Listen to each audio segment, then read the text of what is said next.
if the time for my birth and death are fixed by astrology and karma, is the time and place for my enlightenment also fixed? I received this question in writing from somebody, and it's a very interesting question if you're in your head a lot. But it's a complicated question. From the standpoint of the God's eye view of infinity, in which past, present, and future are, as it were, one, I suppose it can be said, has been said by others wiser than me, that the time of our birth and death are fixed. This is a teaching, or so the writer avers, of Indian astrologers. That may be, I don't know that it is or isn't, but I do know this, that the teaching is that time is an illusion.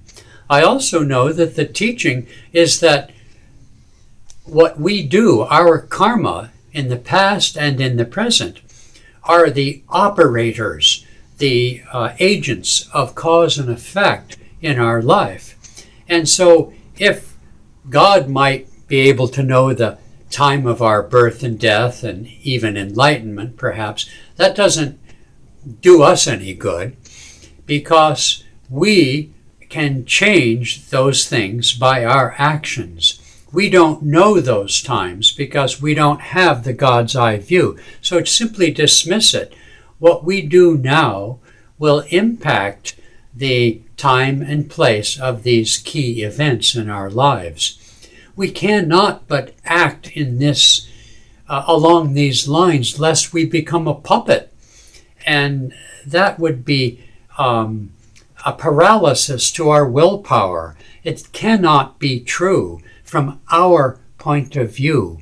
We must always strive to act in such a way that will enhance and accelerate our freedom in God.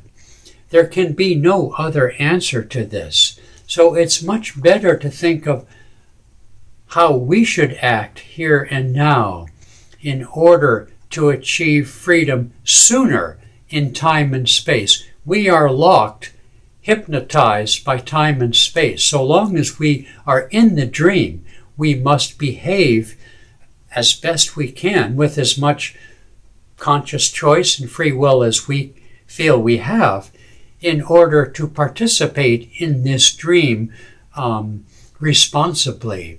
There just is no other way we can behave. It does us no good to imagine these things are fixed.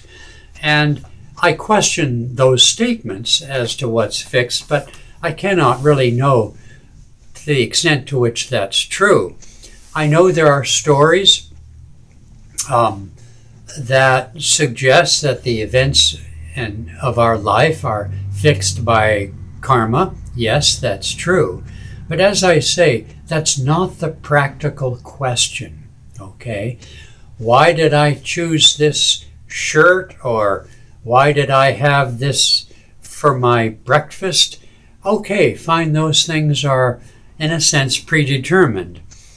But, in other words, my interest and attraction to certain things may be fixed by karma. But within the narrow bandwidth of my choice to be mindful, my choice to act in accordance with the divine will, in accordance with my own conscience. This may be a narrow bandwidth, but it's enough of a bandwidth to accelerate my freedom. That time, that place, when I will be free from karma and ultimately free from all karma. We must not think otherwise.